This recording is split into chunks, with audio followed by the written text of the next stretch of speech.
இந்தியாவோட மக்கள் தொகை ஒரு 100 கோடிக்கு மேல இருக்கும். இல்ல சார், 110 கோடி. சரி, சபாஷ். 110 கோடி மக்கள்ல இருந்து 15 பேரை இளைஞர்களை தேர்ந்தெடுத்து வெஸ்ட் இண்டீஸ் மேட்சுக்கு அனுப்புனா முதல் சுற்றுலயே தோத்து போய் வெளியே வந்துட்டாங்க. அங்க ஏன் தோத்தாங்கன்னு தெரியுமா? நம்ம செலவு பண்ணி அனுப்பிச்ச பணம் எல்லாம் அவங்களுக்கு டூர் போயிட்டு வர மாதிரியும் பொபீனா பொழுது போயிட்டு வந்துட்டாங்க சார். டூர் போயிட்டு வந்துட்ட மாதிரி வந்துட்டாங்கன்ற. Yes sir. அதனால நாட்டுக்கு நஷ்டத்தை ஏற்படுத்துற இளைஞர்கள்லாம் நாடு கடத்தணும் சார். கிரிக்கெட்ல தோத்தது அவங்கள நாடு கடத்தணும்ன்றியா? சார், என்னிடம் 100 நல்ல இளைஞர்களை தாங்க, நான் இந்தியாவை முன்னேற்றி காமிக்கன்னு சொன்ன சுவாமி விவேகானந்தர் வாழ்ந்த நாடு சார் இந்தியா. அப்போ சோம்பேறியா இருக்கிற இளைஞர்களை பார்க்கறப்ப மனசு கஷ்டப்படுது சார், நோவுது சார். அதனால சோம்பேறியா இருக்கிற இளைஞர்களை தான் சார் முதல்ல நாடு கடத்தணும். சபாஷ். தாயே உன் பெயர் சொல்லும் போது இதயத்தில் மின்னலை பாயுதே, இனி வரும் காலம் இளைஞர்களின் காலம், உன் கடல் மெல்லிசை பாயுதே. சார், இது எங்க சார் கேள்விப்பட்டிருக்கீங்க? இது எங்க சார் பார்த்திருக்கீங்க? சொல்லு, நீ தானே சொல்லணும். இது நம்ம அரட்டரங்கத்தோட தாரக மந்திரம் சார். ஒரு கட்டடம் கட்டணும், அதுக்கு தேவை அஸ்திவாரம். சரி. அந்த அஸ்திவாரம் ஸ்ட்ராங்கா இல்லனா கட்டடம் ஸ்ட்ராங்கா நிக்காது, கலகலத்து போயிடும். அதே மாதிரிதான் நம்ம நாட்டுக்கு தேவை நல்ல இளைஞர்கள்.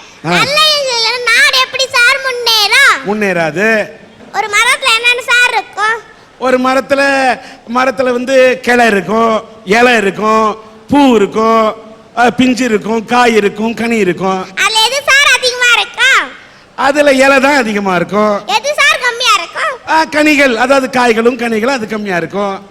அதே மாதிரி சார் இன்றைக்கு சமுதாயத்துல நிறைய நல்லது இருக்கு சார்.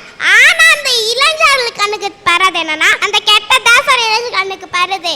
அதே மரப்படிதான் இருப்பனே, அதே வழியில போற இளைஞர்கள் என்ன சார் பண்றது? நீ தான் ஏற்கனவே முடிவு பண்ணிட்டு என்ன பண்ண நாடு கடத்தணும்ன்றியா? Yes sir. சபாஷ். அல்லும் பகலும் தெருக்கல்லாய் இருந்து விட்டு அதிர்ஷ்டம் இல்லை என்று அலட்டி கொண்டார்.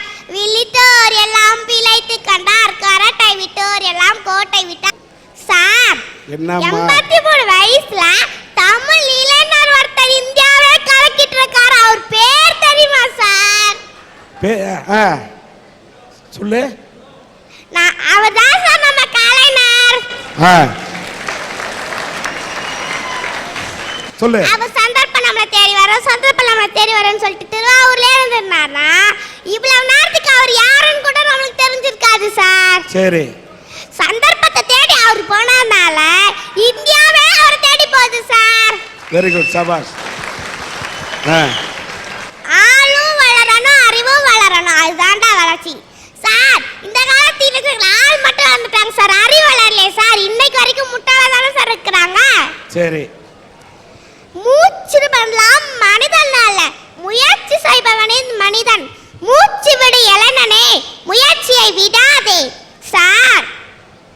இந்த காலத்து இளைஞர்கள் தன்னோட தாய்க்கும் தாய் நாட்டுக்கும் சந்தோஷத்தை தராத இளைஞர்கள் நம்ம நாட்டுக்கு தேவையே இல்லை சார். அவங்க தான் சார் முதல்ல நாடு கட்டணும். சபாஷ். ஒரு சின்ன பிஞ்சு, இந்த பிஞ்சு குழந்தை என்னிடத்தில் கேள்வி கேட்கிறது. இந்தியாவின் ஜனத்தொகை எத்தனை என்று கேட்டவுடன் 100 கோடி என்கிறேன். புள்ளி விவரத்தோடு 10 கோடி 110 கோடி என்று புள்ளி விவரத்தோடு துள்ளி திரியும் இந்த பருவத்திலே இந்த பிஞ்சு குழந்தை பேசுவதை பார்க்கும்போது நான் ரொம்ப பெருமைப்படுறேன். அது மட்டும் இல்ல, ஒரு கட்டடம் கட்டுறதுக்கு அஸ்திவாரம் நல்லா இருந்தாதான் அந்த கட்டடம் உயர்ந்து நிற்கும் என்று சொன்னதை போல இதை போன்ற அஸ்திவாரம் இந்தியாவுக்கு இருக்கின்ற வரை, தமிழகத்துக்கு இருக்கும் வரை இந்த நாடு தலை நிமிர்ந்து நிற்கும் என்று தான் எனக்கு தோன்றுகிறது. வேறு நாட்டு பறவை கூட நம்முடைய வேடந்தாங்களுக்கு வருது. அதனுடைய சின்ன சிறு சிறகுகள் வலிச்சா கூட தன்னம்பிக்கையோட தான் கொண்ட இலக்கம் அடையுதுங்களா? அந்த 5 அறிவு படைச்ச பறவைக்கு இருக்கிற தன்னம்பிக்கை கூட 6 அறிவு படைச்ச இளைஞர்களிடம் ஏன் இல்ல? ஒரு இளைஞர் சொல்றான் சார், மார்ச்ல விட்டுட்டு நான் அக்டோபர்ல எழுதிக்குவேன், இளைஞர்களிடம் ஏன் இல்ல? ஒரு இளைஞர் சொல்றான் சார், மார்ச்ல விட்டுட்டு நான் அக்டோபர்ல எழுதிக்குவேன், மேத்ஸ் குரூப் எடுத்து என்னால மார்க் ஸ்கோர் பண்ண முடியும்னா அக்ரி குரூப் எடுத்துக்குவேன், மருத்துவ படிப்புக்கு சீட்டு கிடைக்கலனா நான் மருந்து குடிச்சிட்டு செத்து போயிடுவேன். எதிர் வீட்டு மாலா கிடைக்கலனா பக்கத்து வீட்டு ஷீலாவையாவது நான் தள்ளிக்கிட்டு போவேங்கிற பாருங்க. தாமேலே இவனுக்கு தனக்கே நம்பிக்கை இல்ல. எதிர் வீட்டு மாலா கிடைப்பாளான்றதே அவனுக்கு டவுட். இல்ல பக்கத்துல இருக்கல தள்ளிட்டு போலான்னு சொல்றான் பாருங்க. இந்த மாதிரி தன்னம்பிக்கையே இல்லாம இருக்காம பாருங்க தர்தலைங்க. அவங்கள தான் சார் நாடு கடத்தணுங்கிறேன். ஒரு நிமிஷம் சார். என்ன கண்ணு? நாடு கடத்துனா என்ன சார்? மன்னர்கள் காலத்துல ஒரு நாட்டுக்குள்ள மக்கள் வசிப்பாங்க. இங்க யாராவது தப்பு பண்ணிட்டானா அவன் இந்த நாட்டை கொண்டு ஒரு கொஞ்சம் தூரத்துக்கு ஒரு அப்படியே விட்டா வனாந்தரமா இருக்கும். வெறும் காடா இருக்கும், ஒரே பாலைவனமா இருக்கும். சோறு கிடைக்காது, தண்ணி கிடைக்காது, எதுவுமே கிடைக்காது, ரொம்ப கஷ்டமா இருக்கும். அந்த மாதிரி இடத்துக்கு தப்பு பண்ணிட்டா கொண்டு விடுவாங்க சார். அங்க மனுஷங்க இருப்பாங்க சார். அந்த காலத்துல நாடு கடத்தினா மனுஷனே இருக்க மாட்டான், ரொம்ப கஷ்டமா இருக்கும். அந்த மாதிரி இடத்துக்கு தப்பு பண்ணிட்டா கொண்டு விடுவாங்க சார். அங்க மனுஷங்க இருப்பாங்க சார். அந்த காலத்துல நாடு கடத்தினா மனுஷனே இருக்க மாட்டான், இப்ப இருப்பாங்க. என்ன பண்ணலாம்? இப்ப நாடு கடத்தினா அங்கேயும் போய் அதே தப்பு தானே சார் செய்வாங்க. நியாயம் உனக்கு நல்லா தெரியுது. அதனால என்ன பண்ணலாம்? நிலால போட்டுடலாமா? நிலால போட்டு அங்க போய் அந்த நிலாவத்தான் நான் கையில பிடிச்சேன்னு பாட ஆரம்பிச்சிருவான். அது உண்மைதான் சார். சரி. இளஞ்சனிடம் நாட்டை கொடுத்து பாருங்கள், நான் வல்லரசாக்குகிறேன்றான். இந்த இளைஞனா சார் வல்லரசாக்க போறான்? இளைஞர்களே, சில சமயங்களில் முயற்சிகள் தவறலாம், ஆனால் நீ முயற்சி செய்ய தவறாதேன்னு தான் சார் நான் சொல்றேன். சபாஷ்.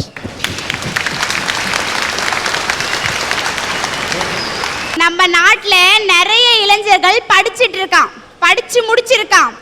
ஆனா தான் படிச்ச படிப்புக்கேத்த வேலை கிடைக்கிற வரைக்கும் நான் எந்த வேலைக்கும் போக மாட்டேன் அப்படிங்கிறான். வீதிக்கு ஒரு டீ கடை, டீ கடைக்கு ஒரு பெஞ்ச போட்டுறான். அங்கிட்டு 4 பசங்க உட்காந்துக்கிறானுங்க. அந்த பக்கம் போற வர பொம்பளைங்களா பார்த்து என்ன தெரியுமா பாடுறான்? அரிது அரிது மானிடலாய் பிறத்தல் அரிது, அதனிலும் அழகான பெண்ணுக்கும் ஐஸ்வர்ய ராயுக்கும் அத்தை மகனாக பிறப்பதே பெரிது. அட எடுபட்ட நாயே, உங்க அப்பனை போய் பார்த்தாக்கா குடிக்கிறதுக்கு கூழும் கோமணமும் கட்டிக்கிட்டு ஏறு ஓட்டிக்கிட்டு இருக்கான். இந்த திருவண்ணாமலையில என்ன வலை இல்ல? பக்கத்துல இருக்க பெங்களூர்ல போயிட்டு எனக்கு வேலை கொடு வேலை கொடுன்னு பிச்சை எடுத்துக்கிட்டு இருக்கியே.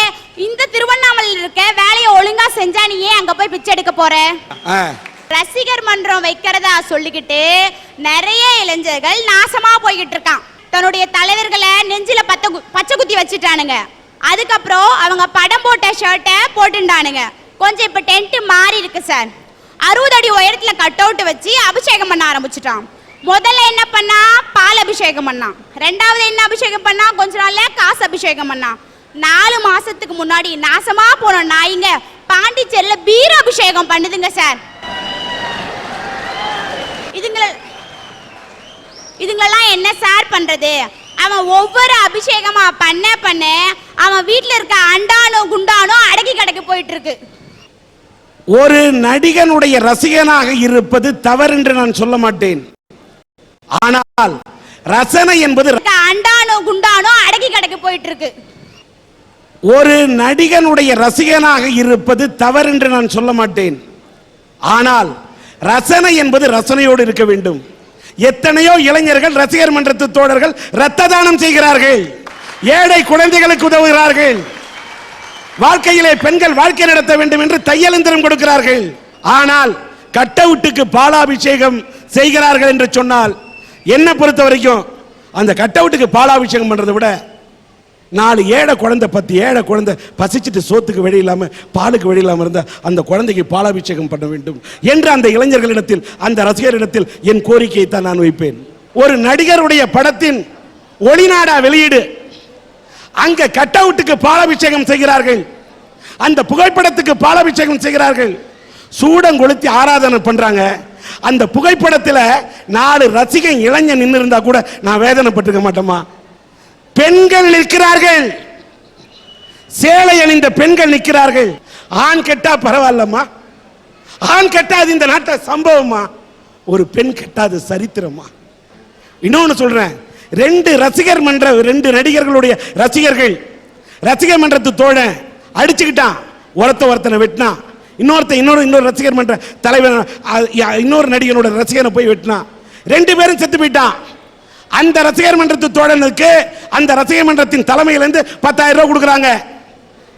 எதிராக இருக்கக்கூடிய நடிகரோட ரசிகர் மன்றத்து தோழனுக்கு அவங்க தலைமையிலிருந்து 10,000 ரூபாய் கொடுக்குறாங்க. அந்த நடிகர் கூட வந்து பணம் கொடுக்கல, அவங்க ரசிகர் மன்றத்து சார்பில் கொடுக்குறாங்க. 10,000 ரூபாய் போய் சேர்ந்தது. செத்தவன் 2 பேரும் அடிச்சுக்கிட்டு செத்தானே, அவன் பொண்டாட்டி இன்னைக்கு ரோட்ல நிக்கிறா. படங்கள் வெளியாகி கொண்டுதான் இருக்கிறது. யாருக்கா யார் அடிச்சுக்கிட்டா, யார் வெட்டிக்கிட்டா? எதிரி நடிகனுடைய ரசிகனை அடித்து நீ மேலோகத்துக்கு அனுப்பினால், உன்னை அடித்து ஒருவன் மேலோகத்துக்கு அனுப்பினால், உன் வீட்டிலே குழந்தைகள் பட்டினி கிடந்தால், உன் மனைவி கட்டினி கிடந்தால் யார் சோறு போடுவா? இதை இளைஞர்கள் சிந்திக்க வேண்டும். சார், வாய்ப்புகள் வர்ற வரைக்கும் எல்லா மனுஷனுங்களும் ராமர்களா தான் இருக்கிறாங்க. ஆனா வாய்ப்புகள் வந்ததுக்கு அப்புறமும் எவன் ஒருத்தன் லைஃப்ல ஒழுக்கமா இருக்கிறானோ அவன் தான் சார் மனுஷன். நிச்சயமா. இன்னைக்கு தப்பு செஞ்சுட்டு சில பேர் என்ன செஞ்சுறாங்க, சூழ்நிலை மேல பழிய போட்டுட்டு ஒதுங்கிக்கிறாங்க. அப்படிப்பட்ட சில மனித மிருகங்களும் இன்னைக்கு இருக்கு சார். சார், இங்க மட்டும் இல்லைங்க, மும்பையில் ஒரு நிகழ்ச்சி. மும்பையில் நள்ளிரவு 12 மணிக்கு புது வருஷம் கொண்டாடிக்கிட்டு இருக்காங்க. கோலாகலமா மும்பை நகரமே கொண்டாடிக்கிட்டு இருக்கு. ஒரு காதலனும் காதலியும் அந்த கொண்டாட்டத்தில் அவங்களும் சேர்ந்து டான்ஸ் ஆடி நல்லா கொண்டாடிக்கிட்டு இருக்காங்க. அந்த நேரம் பார்த்து அங்க வந்தது சார் 60 பேர் கொண்ட இளைஞர் கும்பல் அங்க வந்துச்சு. அவங்க என்ன செஞ்சாங்க தெரியுமா? அந்த காதலனையும் காதலியையும் பிரிச்சுட்டு அந்த 18 வயசு பொண்ணை சுத்தி நின்று அந்த 60 இளைஞர்களும் அந்த பொண்ணோட துணியை அவ கதற அவளுடைய ஆடைகள் எல்லாம் கிழிச்சு எரிஞ்சு அந்த பொண்ணை அந்த இடத்துல நிர்வாணப்படுத்தியிருக்காங்க சார். அந்த பொண்ணு போட்ட அந்த சத்தம், அவளுடைய அவல குரல் அந்த கூட்டத்தில் இருந்த ஒருத்தர் காதல கூட விழவே இல்லை சார். இன்னைக்கு இந்த சமுதாயத்துல, இந்த நாட்டுல, இந்த உலகத்துல மூல முடுக்கல் எல்லாம் எத்தனையோ பெண்கள் பாதிக்கப்பட்டுக்கிட்டு, சில மனித மிருகங்களால் பாதிக்கப்பட்டுக்கிட்டு அவங்க போடுற அவல குரல் இன்னைக்கு நம்ம காதுகளில் எட்டாம இருக்குங்க சார். 1988 வருஷம் 20 வயசுல நான் ஒரு பள்ளி ஆசிரியராக முடிச்சுட்டு நான் வேலைக்கு போனேன். அப்படி வேலைக்கு போகும்போது ஒரு ஆறு நடுவில் சார், அந்த ஆறை தாண்டி தான் நான் வேலைக்கு போக வேண்டிய சூழ்நிலை. அப்படி ஆற்றை தாண்டி போகும்போது, ஆற்றை தாண்டி போனால் மழை வந்துச்சுன்னா அந்த ஆறு ஃபுல்லாக தண்ணி போகும். அதில் எனக்கு நீச்சலும் தெரியாது, நான் போகவும் முடியாது. அந்த சமயத்தில் ஆற்றை தாண்டி போக முடியாத சூழ்நிலை இருந்ததுனால தலைமை ஆசிரியர் என்ன செஞ்சாரு, பக்கத்து வீட்டில் ஒரு பையனை கூப்பிட்டு இந்த டீச்சர் அக்கா அக்கான்னா சொல்லி அமைச்சார் சார். டீச்சர் அக்காவை கொண்டு போய் பள்ளிக்கூடத்தில் விட்டுட்டு வந்திருப்பா, இந்த ஆற்றுல தண்ணி வருது போக முடியாது, அவங்க பள்ளிக்கூடத்துக்கு போட்டு 2 நாளைக்கு தண்ணி வடிகிற வரைக்கும் கொண்டு விட்டுட்டு வந்திருப்பான்னு சொன்னார். ஆனால் அந்த பையனும் அப்படிதான் சார் வந்தான். அவன் விட்டுட்டு திரும்பி வரும்போது அங்கே இருந்த காலி பசங்க, அந்த ஊரில் டீ கடையில் பேசிட்டு இருந்த காலி பசங்க என்ன பண்ணாங்க தெரியுமா? டேய், உங்கள் ஆளை கொண்டு விட்டுட்டு வந்துட்டியான்னு கேட்டானுங்க. அன்னைக்கு அவன் மனசில் வச்சுக்கிட்டான் சார், இவங்க தான் நம்ம ஆளு அப்படின்னு சொல்லி. 3 மாதம் பொறுத்து ஒரு லெட்டர் வருது சார் வீட்டுக்கு. லெட்டரை பிரித்து படித்து பார்த்தா நிறைய கவிதைகள், காதல் கவிதைகள். அந்த லெட்டரை படிச்சுட்டு எனக்கு கொதிச்சு போயிட்டேன். அம்மாட்ட சொன்னேன், அவங்க அக்கா பெரியப்பா பொண்ணு எனக்கு ஃப்ரெண்டு, அவங்க கிட்ட சொன்னேன். அவங்களும் எடுத்துக்கிட்டு அந்த லெட்டரை அவங்க வீட்டுக்கு அப்பா அம்மா கிட்ட போனாங்க. அங்கே போய் சொன்ன உடனே அவங்களும் கண்டிச்சாங்க சார். அவனை கண்டிச்சதுக்கு அப்புறம் ஒரு நாள் நான் பள்ளிக்கூடத்துக்கு போயிட்டு இருக்கேன். எதிரில் வந்தவன் எங்கள் அப்பா அம்மாட்டெல்லாம் போய் சொல்லி இந்த மாதிரி பண்ணிட்டீங்கல்ல, உங்களை என்ன பண்ணுறேன் பாருங்க அப்படின்னு சொன்னான். நான் சொன்னேன், தம்பி இப்பயும் உன்னை தம்பியாக தான் நான் நினைக்கிறேன், நீ இந்த மாதிரிலாம் எண்ணத்துக்கெல்லாம் இடம் கொடுக்காதேன்னு சொல்லிட்டு நான் போயிட்டேன். நீ என்ன செய்வேன்னு சொல்லிட்டு நான் போயிட்டேன். ஒரு நாள் பள்ளிக்கூடம் விட்டு நான் வழியில் வந்துக்கிட்டு இருக்கேன். எதிரில் வரான், மெட்ராஸ் மெயின் ரோடு, அதாவது கரும்பு தோட்டம் ஒன்று தான் அந்த வீட்டுக்கும் அந்த ரோட்டுக்கும் நடுவில். வந்தவன் என்ன செஞ்சான் தெரியுங்களா? திடீர்னு குறுக்க ஓடி வந்து சைக்கிளை பிடிச்சி கீழே தள்ளினான் சார். என் முடியை பிடிச்சி இப்படி இழுத்துட்டு வாயில் ஆசிடை ஊற்றினான். இங்கே பட்ட உடனே என்னால் எரிச்சல் தாங்கவே முடியல சார். உடனே நினச்சேன் ஆசிட் தான் ஊற்றுறான்னு சொல்லிட்டு என்னடா செய்கிறேன்னு தட்டி விட்டேன். பாட்டில் கீழே விழவே இல்லை. திரும்ப அவன் என்ன செஞ்சான் தெரியுங்களா? இப்படி பிடிச்சி இந்த பக்கம் கொட்டிட்டு எனக்கு கிடைக்காத நீ வேற யாருக்குமே கிடைக்கக்கூடாது அப்படின்னு சொன்னான். என்னால் தாங்கவே முடியல எரிச்சல். அந்த ஒரு க்ஷணம், அந்த 5 நிமிஷம், எல்லாரும் சினிமாவில் தான் அந்த ஆக்சிடென்ட் அந்த மாதிரி இதை பார்த்துருப்பீங்க, நான் நேர்லையே அனுபவிச்சிட்டேன் சார். செத்து பொழைச்சவண்டான்னு சொல்லி ஒரு பாடல் வரும், எமனை பார்த்து சிரிச்சவண்டான்னு சொல்லி, அது நான் செஞ்சுட்டு வந்திருக்கிறேன் சார் அந்த கொடுமையை. அந்த 2 மாதம் அந்த ஹாஸ்பிட்டலில் இருந்தேன். ஒவ்வொரு இரவும் நான் தூங்கியது கிடையாது. நம்ம என்ன தப்பு செஞ்சோம்? அதாவது இந்த உலகத்தில் பெண்ணாக பிறந்தது தப்பா, இல்லை நல்லா படிச்சுட்டு வேலைக்கு போய் குடும்பத்தை காப்பாற்றணும்னு நினச்சது தப்பா இந்த சமூகத்தில்? இல்லை காதலே வேண்டான்னு சொல்லி ஒழுக்கமாக இருந்தது தப்பா? இனிமே நம்ம உயிரோட இருக்கக்கூடாது. ஆண்களை கண்டாவே எனக்கு பிடிக்கல சார். அப்படி ஒரு சூழ்நிலைக்கு வந்துட்டேன் நான். எங்கள் அண்ணாலாம் கூட இருந்து என்னை எவ்வளவோ இது பண்ணாங்க. நிறைய பேர் ஆஸ்பத்திரிக்கு பார்க்க வந்தாங்க. எல்லாரும் எனக்கு ஆறுதல் சொன்னாங்க. எல்லாரும் சொன்ன ஆறுதல் எனக்கு கொஞ்சம் கொஞ்சமாக என்னை தேடி கொண்டு வந்துச்சு. அப்பா அப்படி பார்க்க வந்தவர்கள் ஒரு மனித தெய்வம் வந்துச்சு. அப்படி பார்க்க வந்தவர்கள்ல ஒரு மனித தெய்வமும் வந்தது சார். அவர் வந்தவர் என்ன தெரியுமா சொன்னாரு?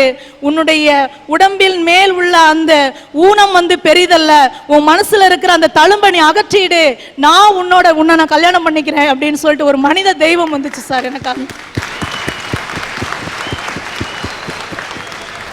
எந்த ஒரு ஆணும் அவன் நல்லா இருந்தாலும் சரி, அவன் நல்லா இல்லாட்டிலும் சரி, தனக்கு வர்ற மனைவி அழகாக இருக்கணும் தான் எந்த ஒரு ஆணும் தூய்மையை மட்டும்தான் அவர் பார்த்தாரு.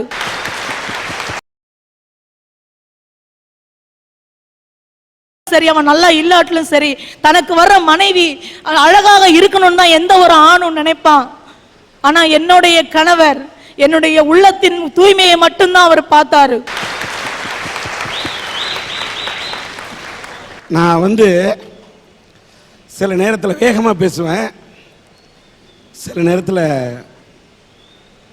மனசு தாங்க முடியாமல் பேசுவேன். நீங்கள் இந்த சமுதாயத்தில் மனித மிருகம் இருக்கிறது என்று சொல்லிக் கொண்டிருந்த இதே அம்மா ஒரு மனித தெய்வம் இருக்கிறது என்று இந்த பெண்ணுக்கு வாழ்க்கை கொடுத்த ஒரு கணவரை பற்றி சொன்னார். அவனும் இந்த சமுதாயத்தில் தான் சார் இருக்கான்.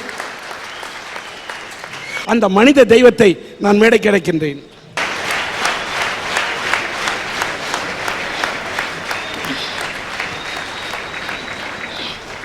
வாழ்த்துக்கள். உங்களை மாதிரி நல்ல இதயம் படைத்தவர்களும் சமுதாயத்தில் இருக்க வேண்டும். அப்படி இருந்தால்தான் இந்த பூமியில மழை பொய்யும், இந்த தமிழ் மண் வாழும். உங்களுக்கு என்னோட மனப்பூர்வமான, உங்க பேர் என்ன? அன்பழகன். உங்களை நம்ம மனித தெய்வம்னு சொன்னாங்க. இப்படிப்பட்ட மனித தெய்வமும் இருக்கின்ற இந்த சமுதாயத்தில் தான் சில மனித மிருகங்கள் அந்த பெண்களுக்கு எதிராக பாலியல் கொடுமையிலே ஈடுபட்டுக் கொண்டிருக்கிறார்கள். தனி மனித ஒழுக்கத்தோடு போராடுவேன். இப்படிப்பட்ட விஷயத்தை அச்சப்படாமல் இந்த அரட்டை அரங்கத்திலே பெண்ணே நீ முடங்கி கிடக்க கூடாது, பாரதி கண்ட புதுமை பெண்ணாக நீ பொங்கி வர வேண்டும் என்று நாங்கள் சொன்ன கருத்தை ஏற்றிக்கொண்டு இந்த அரங்கத்துக்கு உரையாற்றிய பெண் சிங்கமே, உன்னை மனதார பாராட்டுகிறேன்.